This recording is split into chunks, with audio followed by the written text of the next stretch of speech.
Hello friends, welcome to Nacho Ladies. நான் சஞ்சனா. நான் Sri நாச்மா விதிவானில great 11 படிக்கிறேன். இன்னைக்கு நம்ம கூட ஜாயின் பண்ணிக்கிற ஸ்பெஷல் கெஸ்ட் யாருன்னு சொன்னா கேட்குற நீங்களும் என்ன மாதிரி ரொம்ப எக்ஸைட் ஆகிடுங்க. இவரை பத்தின நியூஸை ரீசெண்டாக இன்ஸ்டாகிராம்ல பார்த்தப்போ அவ்வளோ ஆச்சரியமா இருந்துச்சு.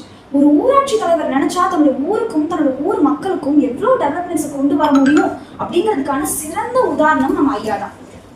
அப்படிப்பட்ட ஒரு மனிதரை உங்க எல்லாருக்கும் இன்ட்ரடியூஸ் பண்றதுல நான் ரொம்ப பெருமைப்படுறேன். ஹீஸ் none other than திரு சண்முகம் ஐயா அவர்கள். கோவை மாவட்டம் ஓடந்துறை ஊராட்சியோட முன்னாள் பஞ்சாயத்து பிரசிடென்ட் நம்ம ஐயா தான். இன்னைக்கு நம்ம ஐயா கிட்ட இருந்து நம்ம நிறைய விஷயங்கள் தெரிஞ்சுக்க போறோம். So let's get start. வணக்கம் சார், நான் உங்களை இன்டர்வியூ பண்றேன்னு நினைக்கும் போது எனக்கு ரொம்ப சந்தோஷமா ரொம்ப பெருமையாகவும் இருக்குது. சார், நீங்க ஓடந்துறையோட பஞ்சாயத்து பிரசிடென்டா இருந்திருக்கீங்க. நீங்க பிரசிடென்ட் ஆகிறதுக்கு முன்னாடி உங்களோட வாழ்க்கை எப்படி இருந்துச்சு சார்? பிரசிடென்ட் ஆகிறதுக்கு முன்னாடி சண்முகம் ஐயானா யாரு, எப்படி இருந்தார், அதை பத்தி கொஞ்சம் சொல்லுங்க சார். நான் வந்து 1971 ஹைஸ்கூலுக்கு இருந்தேன். என்ன உடனே என்னுடைய ஸ்டார்டிங்கே வந்து அக்ரிகல்ச்சர் தான், purely agriculture, without any work. அப்போது கிட்டத்தட்ட ஒரு 15 இயர்ஸ் வந்து நான் சொல்லி அக்ரிகல்ச்சர் பண்ணேன். அப்போது எங்கள் அப்பா வந்து 86 to 91 அவர் பஞ்சாயத்து தலைவர். அவர் 86 பஞ்சாயத்து தலைவர் வந்த உடனே அவர் ஒரு 2 வருஷம் தான் அவர் பார்க்க முடியுது. ஒரு ஏஜ் ஆனாலும் சரியாக பார்க்க முடியல. நான் அப்போவே 87, 89 எனக்கு கண்டினியூ பண்ணேன். அப்போ அது ஒரு 2 இயர்ஸ் எனக்கு ஒரு எக்ஸ்பீரியன்ஸ் கிடைச்சிது. நெக்ஸ்ட் வந்து நீங்கள் 91 to 96 வந்து பஞ்சாயத்துங்கிற அந்த லோக்கல் பாடி அட்மினிஸ்ட்ரேஷன் இல்லை, எலெக்ஷனே கிடையாது. அப்போ 96 வந்து கவர்மெண்ட் வந்து எலெக்ஷன் கண்டக்ட் பண்ணாங்க. அப்போ நான் கண்டக்ட் பண்ணேன், நான் பிரசிடென்ட் ஆனேன். அப்போ 96 to 2006 10 இயர்ஸ் நான் அந்த பஞ்சாயத்தோட தலைவர். 96 to 2001, 2001 to 2006 2 பேர் தொடர்ந்து. அப்புறம் நெக்ஸ்ட் 2006 வந்து அது லேடிஸ் ரொட்டேஷன் ஆயிடுச்சு, லேடிஸ் வந்துச்சு. இப்போ லேடிஸ் வந்ததுனால மிஸ்ஸஸ் வந்து கண்டக்ட் பண்ணாங்க. அவங்க பஞ்சாயத்து தலைவர். அவங்க 2006 2014 வரைக்கும் இப்போ கிட்டத்தட்ட 5 times வந்து நம்ம பஞ்சாயத்தை வந்து அட்மினிஸ்ட்ரேட் பண்ணியிருக்கோம். அப்பா வந்து 2 வருஷம் தான் பண்ண முடியும் அப்படிங்கிறதுனால அதை நீங்க வந்து பண்ணணும் அப்படின்னு சொல்லி நீங்க பண்ணது வந்து நிஜமாவே ரொம்ப இன்ஸ்பைரிங் ஆச்சு சார். அடுத்தது, உங்களோட பஞ்சாயத்துக்கு தேவையான கரெக்ட் எல்லாம் உங்க பஞ்சாயத்துலயே விண்டுமில் மூலியமா தயார் பண்றாங்க. நாங்கள் சோஷியல் மீடியா நியூஸ் மூலியமா தெரிஞ்சுட்டோம் சார்.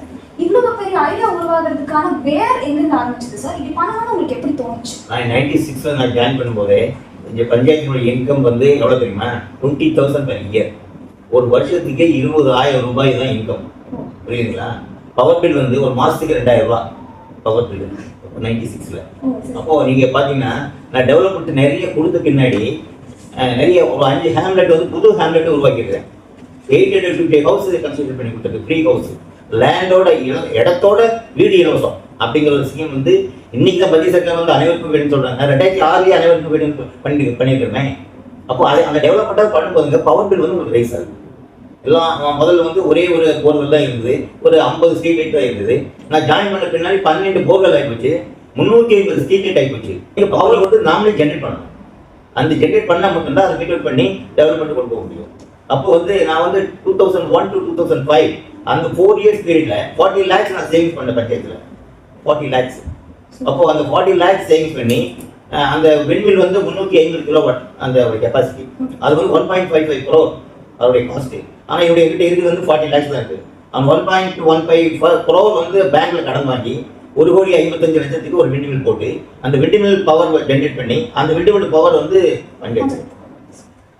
2006 வந்து இவ்வளோ சேவைகள் செய்யணும் அப்படிங்கிறதுக்காக சேவும் பண்ணி அதை வந்து விண்வெல் கட்டி அந்த விண்வெல் மூலியமா அதுலயே பஞ்சாயத்துல வந்து கொடுத்தது வந்து ரொம்ப பெரிய விஷயம் சார். கேட்க நேஷனல் லெவல் ஃபர்ஸ்ட் விண்வெல் உடஞ்சு வச்சு லோக்கல் பாடியில். ஓ சூப்பர் சார். அடுத்து பஞ்சாயத்து பிரசிடென்ட் ஆன உடனே நீங்க உங்க ஊருக்கு கொண்டு வந்த மாற்றங்களை பத்தி சொல்லுங்க சார். இந்த மாதிரி புது புது ஐடியாஸ் கொண்டு வரப்போ இல்ல அதை செயல்படுத்துறப்போ மக்களுடைய சப்போர்ட் எந்த அளவுக்கு கிடைச்சது, இல்ல ஏதாச்சும் தடங்களை ஃபேஸ் பண்ணீங்களா சார்? நான் ஜாயின் பண்ணும்போது கிட்டத்தட்ட ஒரு 8 கிராமம் இருக்கு எங்க பஞ்சாயத்துல. ஒரு கிராமத்துக்கு மட்டும்தான் குடிநீர் வசதி, மற்ற கிராமத்துக்கெல்லாம் குடிநீர் வசதி கிடையாது. எல்லாம் 1 கிலோமீட்டர் 2 கிலோமீட்டர் நடந்து போய் பவானி ஆற்றுல எல்லாம் தனியார் கிணத்துல அந்த மாதிரி தான் தண்ணி எடுத்துகிட்டு வந்து சமைச்சு ரொம்ப சிறப்பில் இருந்தாங்க இந்த பப்ளிக்ஸ் எல்லாம். நான் 96 ஜாயின் பண்ண உடனே ஃபர்ஸ்ட் ரெஜிஸ்ட்ரேஷன் என்னன்னு கேட்டிங்கன்னா இந்த பஞ்சாயத்தில் குடிநீர் தண்ணீர் பண்ணணும் அப்படின்னு தான் என்னுடைய ஃபர்ஸ்ட் ரெஜிஸ்ட்ரேஷனே. அதே மாதிரி ஒரு வருஷ காலத்துலேயே 97 எண்டுக்குள்ளேயே அந்த 8 கிராமத்துக்கும் 8 போர்வெல் 8 ஓவர் டேங்க் கட்டி அந்த தண்ணி வந்து எல்லாத்துக்குமே அந்த வீட்டுக்கிட்ட பிடிக்கிற மாதிரி எல்லாம் பைப் லைன் போட்டு பண்ணி கொடுத்தோம். அதுக்கடுத்து நீங்கள் பார்த்தீங்கன்னா என்னதான் நாங்கள் போர்கள் கொடுத்துட்டாலுமே எங்கள் பப்ளிக்ஸ் என்ன சொல்கிறாங்கன்னா பவானி ஆறு வந்து எங்களுக்கு பக்கத்தில் ஓடிட்டு பவானி ஆறு வந்து சிறுவாணி அடுத்தது பவானி தான் டேஸ்ட்டான தண்ணி. ஆமாம் நம்ம பப்ளிக்ஸ் எல்லாம் என்ன சொல்கிறாங்க, சார் போர் தண்ணி சப்பையாக இருக்குங்க சார், இந்த பவானி தண்ணி எடுத்து குடிச்சா நல்லா இருக்கும்னு சொல்லுவாங்க. அப்போ என்னென்னா அவங்க டைரெக்டாக போய் பவானி தண்ணி எடுத்து கண்டாமினேட் வாட்டரை குடிச்சுவாங்க. அப்போ நம்ம ஃபில்டர் பண்ணி கொடுக்கணும், பியூராக வந்து பண்ணி கொடுக்கணும் அப்படிங்கிற ஒரு பிளான் பண்ணோம். அப்போ வந்து 1999 Rajiv Gandhi national drinking water and sanitation mission அப்படின்னு சொல்லிட்டு government of India scheme. 10% community participation, 90% government of India free, அந்த மாதிரி ஒரு திட்டம் அனௌன்ஸ் பண்ணாங்க. அப்போ எங்கள் மாவட்ட ஆட்சி என்ன பண்ணாங்க, நான் ஏற்கனவே ஒரு ப்ரப்போசல் கொடுத்துருந்தேன். அந்த ப்ரப்போசல் வந்து கலெக்டர் அப்படி கூப்பிட்டு சொன்னார், நீங்கள் ஏற்கனவே ஒரு ப்ரப்போசல் கொடுத்துருக்கீங்க 48 lakhs அது அந்த திட்டத்தினுடைய மதிப்பீடு நீங்கள் கொடுத்துருக்கீங்க, நீங்கள் 10% வந்து மக்கள் பங்களிப்பு நீங்கள் வசூல் பண்ணீங்கன்னா நான் ஸ்கீம் வாங்கிக்கலாம் அப்படின்னு சொன்னார். நான் உடனே ஒரு ஸ்பெஷல் கிராம சபை போட்டு எல்லாத்தையும் கூப்பிட்டு ஜனநிலையில் கூப்பிட்டு இந்த மாதிரி ஸ்கீம் இருக்குது, நீங்கள் முடிஞ்ச அளவுக்கு உங்களுக்கு நீங்கள் பணம் கொடுக்கலாம், கொடுத்தீங்கன்னா ஸ்கீம் வாங்கிட்டு வந்துடலாம் அப்படின்னு சொன்னேன். அதே மாதிரி அவங்க ஓகே நாங்கள் என்ன வேணால் பண்ணுறோம், எங்களுக்கு என்ன முடியுமோ அதை செஞ்சிடணும்னு சொன்னாங்க. கொடுத்தாங்க. ஒரே மாதத்தில் அந்த 48 லட்சத்துக்கு 4.80 lakhs கம்யூனிட்டி பார்ட்டிசிபேஷன் கொடுக்கணும். 4.80 லட்சம் நம்ம வசூல் பண்ணி கொடுக்கணும். அப்போ நாங்கள் 2 மாதத்தில் 4.80 லட்சத்துக்கு வசூல் பண்ணி கலெக்டர் நேமுக்கு வந்து டீடைல்ஸ் கொடுத்தாச்சு. அப்போது இந்த ஸ்கீம் வந்து நேஷனல் லெவலில் south zone conference, north zone conference. இந்த சவுத் ஜோன் கான்ஃபரன்ஸ் பெங்களூரில், நார்த் ஜோன் கான்ஃபரன்ஸ் உத்தராஞ்சலில், இந்த 2 இடத்துல தான் நேஷனல் லெவலில் கான்ஃபரன்ஸ் போட்டு இந்த ஸ்கீமை வந்து இன்ட்ரடியூஸ் பண்ணுறாங்க. அப்போ எங்கள் கலெக்டர் என்ன சொன்னால், நீங்கள் சவுத் ஜோன் கான்ஃபரன்ஸில் 16 மாநிலங்கள், அது எங்களுக்கு வந்து பெங்களூரில். அப்போ கலெக்டர் என்ன சொன்னால், நீங்கள் ப்ரொபோசலோட பெங்களூர் கான்ஃபரன்ஸ் அட்டன் பண்ணுங்கன்னு சொன்னார். நான் பெங்களூர் போய் கான்ஃபரன்ஸ் அட்டன் பண்ணேன். அட்டன் பண்ணதில் இந்த 15 மாநிலங்களில் அதிகமான கம்யூனிட்டி பார்ட்டிசிபேஷன் கொண்டு வந்த ஒரே மாநிலம் தமிழ்நாடு, ஓடந்துறை தான். ஆமாம், 4.80 lakhs. இவங்கெல்லாம் இப்போ கர்நாடகா, கேரளா, ஆந்திரா இவங்கெல்லாம் வந்து ஒரு 40,000 50,000 இப்படி தான் வந்தாங்க. ஆனால் நாங்கள் மட்டும்தான் 4.80 லட்சம். அது ஒரு ஹியூஜ் அமௌண்ட்டு. அப்போ இந்த கான்ஃபரன்ஸ்லேயே என்ன சொல்லிட்டாங்கன்னா, நேஷனல் லெவலில் இந்த ஸ்கீமுடைய இனாகிரேஷன் ஃபங்க்ஷன் அட் ஓடந்துறை 992,000 அப்படிங்கிறாங்க. அப்போ அந்த ஸ்கீம் வந்து அங்கேயே சேங்ஷன் ஆகி இந்த நேஷனல் லெவலில் ஃபர்ஸ்ட் கம்யூனிட்டி பார்ட்டிசிபேஷன் இன்ஸ்டால் பண்ணவங்க, அது இம்ப்ளிமெண்ட் பண்ணவங்க ஓடந்துறை பஞ்சாயத்து தான். அப்போது பவானி ஆற்றுல தண்ணி எடுத்து ஃபில்டர் பண்ணி pipe line, over tanks, booster station எல்லாமே 11 மாதத்தில் முடிச்சு என்டையர் பஞ்சாயத்துமே bacteria free drinking water 24 hours service. சரிங்களா? அப்போ குடிநீர் பார்த்தீங்கன்னா எங்கள் பஞ்சாயத்தில் 2 பைப் லைன் இருக்கும். ஒரு பைப் லைன் வந்து ஃபில்டர் வாட்டர் வரும், ஒரு பைப் லைன் வந்து போர் வாட்டர் வரும். இது மாதிரி குடிநீர் தண்ணி இருக்கு. அப்போ தண்ணி அப்படிங்கிறது ரொம்ப அவசியமான ஒரு விஷயம். அது வந்து நீங்க இவ்வளவு போர்வெல் போட்டும் அதுக்கும் மீறி வந்து மக்களுக்கு இருக்கிற அந்த பவானி அதுல இருந்து தண்ணி வேணும் அப்படின்னு சொல்லும்போது அதுவுமே வந்து நீங்க ஸ்கீம்ஸ் நிறைய இன்ட்ரடியூஸ் பண்ணி அது வந்து அது நேஷனல் லெவலில் சாங்ஷன் ஆகி வந்திருக்கு அப்படின்னு நினைப்போம். அது உங்க தலைமையில் அது வந்து நடந்துருக்கு நினைப்போம். அது இன்னொன்று என்ன கேட்டீங்கன்னா, போர்வெல் எல்லாம் சம்மர் சீசன்ல கொஞ்சம் டிஃபிசிட் ஆகும். கொஞ்சம் போர்வெல்லாம் வெயில் காலத்தில் தண்ணி குறைய போகும். ஆனால் பவானி ஆறு வந்து ஒரு பெருநீர் ரிவர், 12 மாதம் தண்ணி இருக்கும். அப்போ எப்பவுமே தண்ணி நீங்கள் சப்ளை பண்ணிட்டே இருக்கலாம். இப்போ எங்கள் பஞ்சாயத்தில் எப்போ வேணாலும் 24 மணி நேரம் தண்ணி இருக்கும். இங்கெல்லாம் பார்த்தீங்கன்னா 10 நாளைக்கு ஒரு தண்ணி, 15 நாளைக்கு ஒரு தண்ணி வருங்களா, எங்களோட தினம் தண்ணி. அது மாதிரி ஸ்கீம் பண்ணதுனால தான்.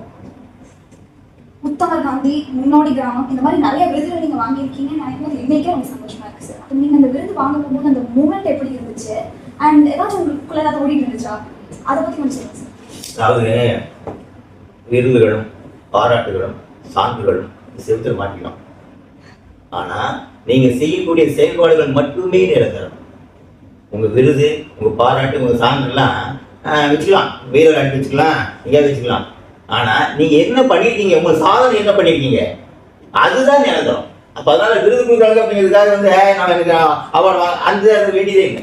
இங்கே என்ன பண்ணியிருக்கோம், பப்ளிக் சொல்லி நம்ம என்ன பண்ணியிருக்கோம், அந்த பப்ளிக் பண்ணி அவங்க நல்ல ஒரு சாட்டிஸ்ஃபைடாக இருக்காங்களா, அவங்களுக்கு வளர்ச்சி அடைஞ்சிருக்காங்களா, அவங்களுக்கு வாழ்வாதாரம் எப்படி போயிருக்கு. இப்போ இருந்து ஒரு பிக்கல் ஃபேமிலி இருந்து இப்படியே ஒரு பிக் கிளாஸ் ஃபேமிலி எப்படி கொண்டு போனோம், அந்த மாதிரி ஒரு ரிப்டேஷன் எப்படி நடந்தது, இதை பற்றி சொல்றது தான் பெருமையாக விட இந்த போய் விருது வாங்கணும் நம்மளுக்கு பாராட்டு கொடுத்தாங்க அப்படிங்கிறது ஒரு பெரிய காரியமே இல்லை. சார், அப்போ அந்த விருதுகள் வந்து நமக்கு கிடைக்கும் போது நம்ம ஏதோ சரியா பண்ணிட்டு இருக்கோம் அப்படிங்கிறதுக்கான ஒரு சர்க்காருடைய வேலை. அது சர்க்கார் வேலை வந்து யார் இம்ப்ளிமெண்டேஷன் நல்லா பண்றாங்களோ, ஸ்ட்ரெயிட்டா இருக்காங்களோ அவங்களுக்கு கொடுக்க வேண்டிய கடமை அவங்க சர்க்கார் அது கொடுக்குறாங்க, வாங்கிக்கிறோம். நம்ம வேலையை தலைமை பொறுப்புல இருக்கிற இளைஞர்களுக்கும் இல்ல தலைமை பொறுப்புக்கு வரணும்னு நினைக்கிற இளைஞர்களுக்கும் ஏதாச்சும் நீங்க சொல்லணும்னா அது என்னவா இருக்கும்? நீங்க என்ன இருக்கணும்னு சொன்னா, கல்வி முக்கியம், ஒழுக்கம் மிக மிக முக்கியம். புரியுதுங்களா? ஒழுக்கமுள்ள மாணவன் மாணவியாக இருந்தீங்கன்னா அவங்க அச்சீவ்மெண்ட் வந்து சீக்கிரம் பண்ணுற வாய்ப்பு நிச்சயமா இருக்கும். ஒன்று, வித்தவுட் கரப்ஷன் அட்மினிஸ்ட்ரேஷன், லஞ்சலாவணியம் இல்லாத ஊழலற்ற நிர்வாகமாக இருந்ததுன்னா இந்த நாடு எங்கேயோ போயிடும். ஊழல் 10,000 கோடி ஊழல், 7,000 கோடி ஊழல், 1,00,000 கோடி ஊழல், என்ன பண்றது? இதெல்லாம் ஒரு ரெமெடி என்னன்னா, இந்த இளைஞர்கள் வந்து அந்த டாமினேஷன் நீங்க மாற்றம் கொடுப்பது மட்டும்தான் அந்த சேஞ்ச் வரும். இப்ப இருக்கிறது வரைக்குமே இது எந்த காலத்துக்குமே வராது. ஏன்னா இவங்க ரத்தத்தில் போய் போச்சு, இந்த ரத்தத்தில் பிரிச்சே எடுக்க முடியாது. அவ்வளவுதான். இவங்க இந்த ஜென்ரேஷன் போயிடணும். அடுத்து உங்க மாதிரி ஒரு ஜென்ரேஷன் வந்தா மட்டும்தான் இது அஃபெக்ட் ஆகும். லஞ்சம் இல்லாம ஊழல் இல்லாம உங்களை மாதிரி நாங்களும் வந்து எங்களை மாதிரி ஸ்டூடெண்ட்ஸ் நம்ம சமுதாயத்திலயோ இல்ல நம்ம சுத்தி இருக்கிற இடத்துலயோ ஒரு மாற்றம் இல்லை சேஞ்ச் கொண்டு வரணும்னு நினைக்கிறோம். ஆனா அதுக்கான முதல் ஸ்டெப் எப்படி எடுக்கிறதுன்னு தெரிய மாட்டேங்குது சார். அதுக்கு ஏதாவது நீங்க வந்து முதல் ஸ்டெப் வந்துங்க, இப்போ சர்வீஸ் பண்ணணும் அப்படின்னா நீங்க ஏதோ ஒரு பொறுப்புல இருக்கணும். அப்பதான் நீங்க சர்வீஸ் பண்ண முடியும். நிறைய பேர் நமக்கு வருவாங்க, வந்து கேட்பாங்க, நான் ஒரு என்ஜிஓ வருவாங்க, சார் நாங்கள் உங்களை மாதிரி பண்ணணும் அப்படின்னா நீங்கள் பண்ண முடியாது. ஏன்னா உங்ககிட்ட வந்து ஒரு அதிகாரம் இருக்கணும். அப்படி இல்லைன்னா டாடா பெற மாதிரி இருக்கணும் இல்லையா? சர்க்கார் வந்து இது பண்ண அவசியம் இல்லை, இப்படி ஓன் பண்ணியே நிறைய வச்சுட்டேன் நான் பண்ணலாம் அப்படின்னா அவங்க பண்ணலாம், அந்த மாதிரி இருந்தால் பண்ணலாம். ஆனால் அதுக்கு சோர்ஸ் எல்லாம் நிறைய வேணும். புரியுதுங்களா? இப்போ நீங்கள் இருக்கீங்கன்னு சொன்னால் நீங்கள் ஒரு ஃபேமிலி ஆகிடுறீங்க, உங்கள் ஃபேமிலி வந்து மெயின்டைன் பண்ணணும், அதுக்கான இன்கம் உங்களுக்கு வேணும்.